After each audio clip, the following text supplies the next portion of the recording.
का हो, तुम्ही मी प्रेग्नेंट राहिल्यापासून लय म्हणता गर्भसंस्कार कर, गर्भसंस्कार कर. गर्भसंस्कार म्हणजे नेमकं करायचं तरी काय?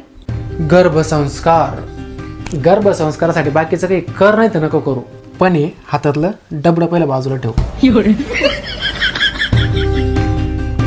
करण्यासारख्या तर तशा भरपूर गोष्टी आहे, पण तू किमान पुस्तकं वाचण्यापासून सुरुवात करू शकते. आणि त्यासाठी 4 पुस्तकं मी तुला आज सांगतो. पहिलं पुस्तक, सत्याच्या मार्गावर चालता चालता आपल्या पोराला कर्माचं महत्त्व कळायला पाहिजे, आणि त्यासाठी मी निवडलेलं आहे भगवद्गीता. कारण हे स्वतः भगवान कृष्णाच्या तोंडातले शब्द आहेत. म्हणजे आपलं बाळ कर्तव्यनिष्ठ होईल.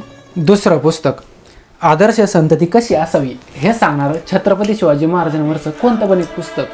म्हणजे पार तो 4थीचं इतिहासाचं पुस्तक जरी वाचलं ना मुलांचं तरी चालत. हो, हे मात्र खरं आहे. छत्रपती शिवाजी महाराजांसारखा आईचा सन्मान करणारा पुत्र हा दुर्मिळच. तिसरं पुस्तक म्हणजे डॉक्टर APJ अब्दुल कलाम यांचं अग्निपंख. कारण हे फक्त मोठे स्वप्न बघायला नाही सांगत, तर ते विज्ञानाच्या साहाय्यानं पूर्ण पण करायला सांगतं. होय, खूपच सुंदर.